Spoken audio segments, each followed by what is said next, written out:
tidied up a little bit, after like fasting for the month of Ramadan. It was a bit worrying me out, really. Early mornings and late nights.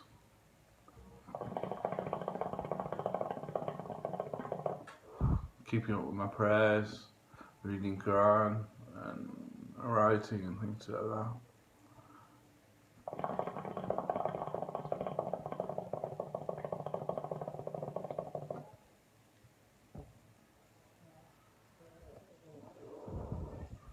A lot of people, what they do is spin on the writings of the Messiah, son of David, expecting a revolution of scientific breakthrough. But instead they have a head start, where the greatest by far shows that God is one, first and the last.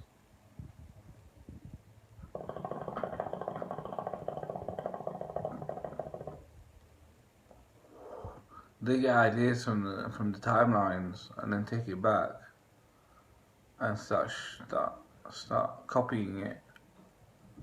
When there's a realised system of God, where do they get the idea of spinning from?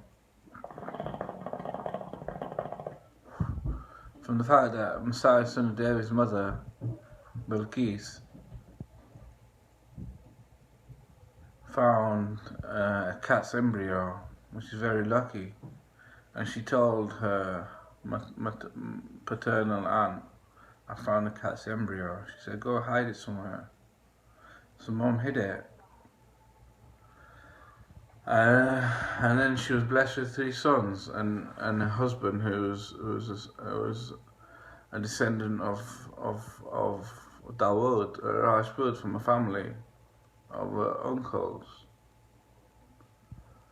And she used to read the Quran at an early age. She went to my father's dad and learned the Quran and would read the Quran daily, read her salahs, and she did so all her life and worked hard too. She ran a shop while my dad used to be in the buses. And the house that I'm living in, the owner of that house used to go and see her. And my mum found out about the house and asked her if she wanted to sell it. And we moved into this house. And then my brothers were going to, my mum was blessed with 3 sons, like 3 lions. And she wanted them to do well in the education, which they were denying because they had to work so hard. And they were educated, but from different country, Kashmir, Pakistan, and my dad first tried to get him into the entrance exam in Bradford Grammar, but they kept him not passing.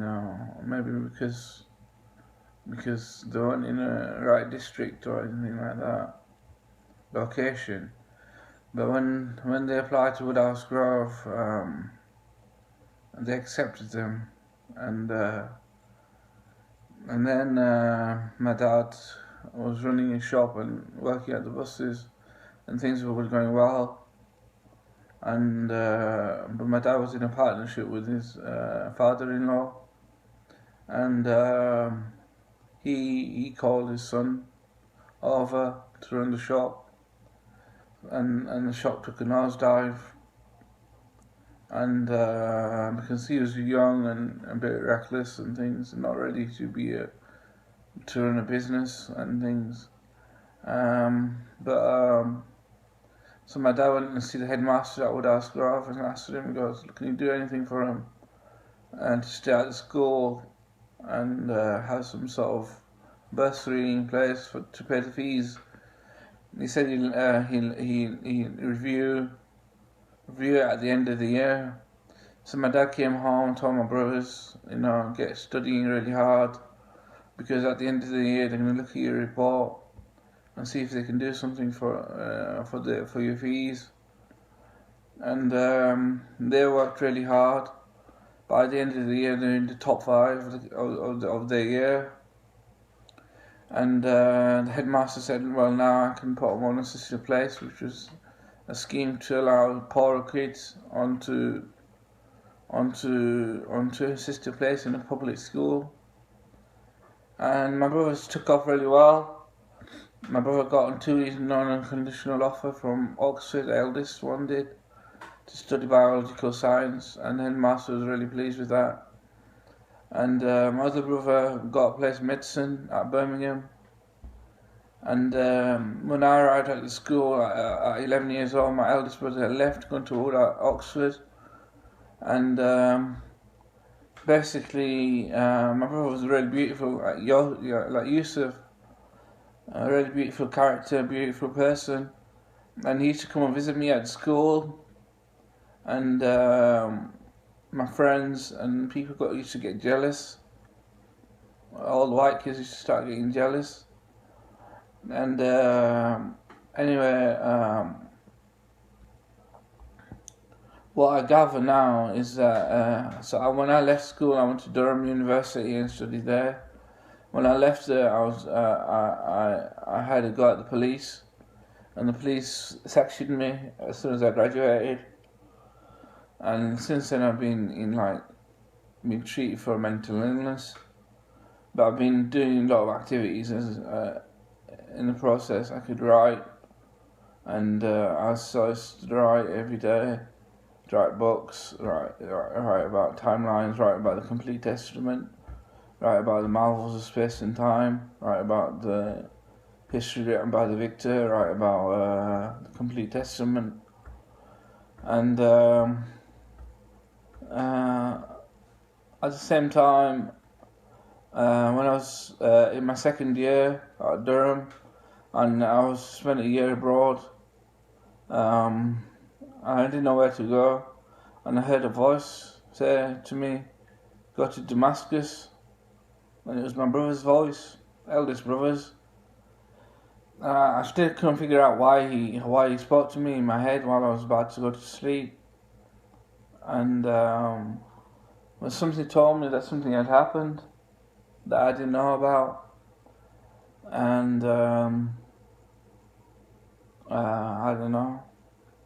Anyway, my mom found an embryo, cat embryo, and she was blessed with 3 sons, like 3 lions, who did well, who were successful, coming up. And when I was a kid and we used to live on Oak Lane, by a wall, I found a stash of white powder, and that became a lucky find too, because I'm enlightened now. I emptied it in a bin, but it was in the system now.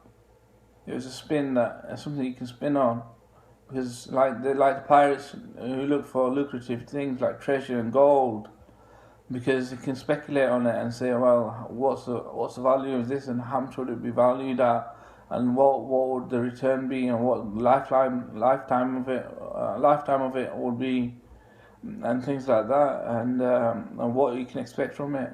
Most pirates looking for gold, and when they see Messiah, son of David, he's in the gold position because Adam was created in his likeness. And so they shoot lions, money the root of all evil, and sell their souls for a miserable price. Whereas the submitters, they submit to God, and God guides them from darkness to light, and God helps them, supports them, and helps them. So in this world of saving money pirates and in it for the money spins, my mum's find of the cat embryo was very lucky, and my find of the white powder in my generation was very lucky. So it passed on from our genealogy, all our genealogy. And then my only son, went to the Garden of Eden. Mashallah, found the Garden of Eden, became a martyr, and found the Garden of Eden at an early age, because he was a negative human living in council flats. And this white guy saw him and saw he was a negative human, and an iron, as I said, the iron in the Garden of Eden. So he took his eye out, saying, now we can speculate on it and spin on it. And he took his eye out and I said, we want the all-seeing eye. Whereas my son what he did was, once he was in the Garden of Eden, he died because of a result of it, because he grabbed it out of his eye. He didn't poke it out, he grabbed it out of his eye. And Chad, he died as a result of it. And he didn't have to suffer a life long without an eye and living with poverty-stricken and with a prostitute mother and things like that. So, mashallah, shukr, alhamdulillah, Allah guided us from darkness into light. While I didn't know anything about it. I didn't know anything about it. I still don't know anything about it. I'm just reading the signs and working it out.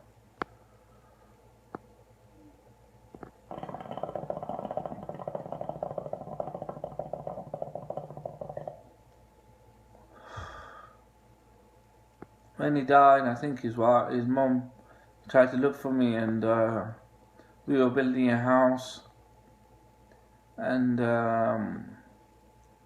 from what I gather, my brother had him buried under paving stones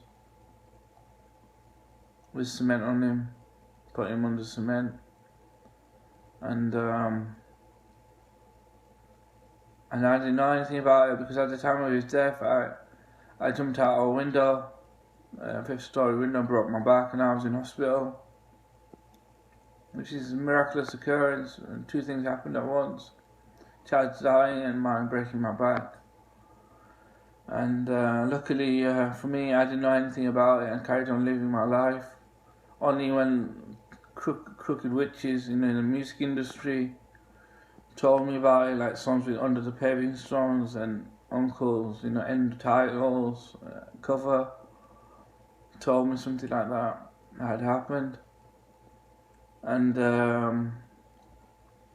I carried on living, and I broke my back, and then I became a Summiter who accepted Dr. Rashid Khalifa as a messenger of God, and devoted to the Quran alone, and I read the Final Testament every day, and practiced Islam, and read my salahs.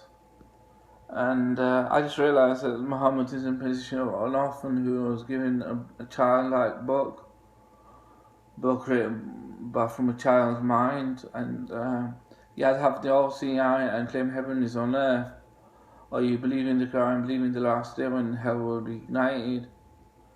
So it's either science or faith, those are the 2 sides that Chad left us with. And those who say what's mine is mine forever are like vampires, and there's humans who believe in the Day of Judgment. Even if you listen to the Final Testament by Dr. Rashid Khalifa, available on Spotify, the many occurrences of it, suggesting the life of my mum and the life of my son. There's an essence in the music behind it.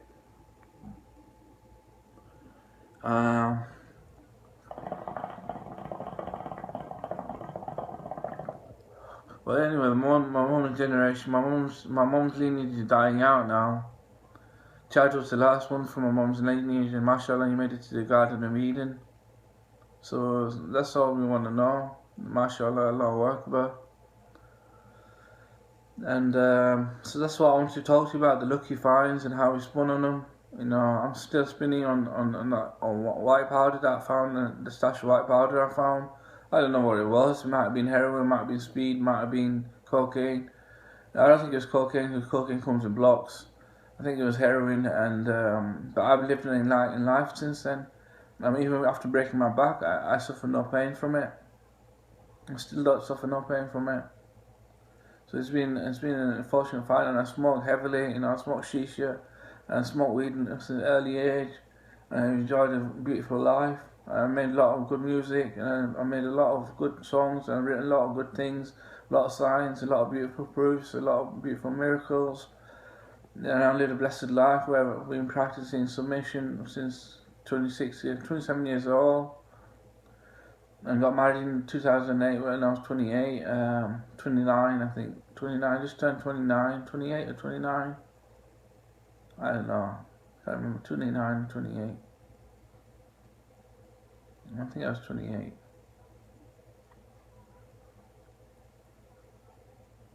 '29. I think I was 29, wasn't I?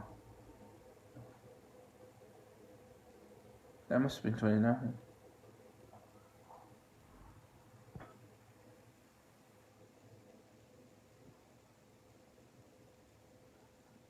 Well, I was 0 years old at 1979, and I'm 1 years old in 1980. So, how does that work out? Well, that works out. I'm not 1 years old when I was born, am I? I'm 0 years old. So my first birthday was in 1980, and so that means I was 28 years old in 2008, and now I'm 38 in 2017. Yeah, that's right. Yeah. So I was 28 years old.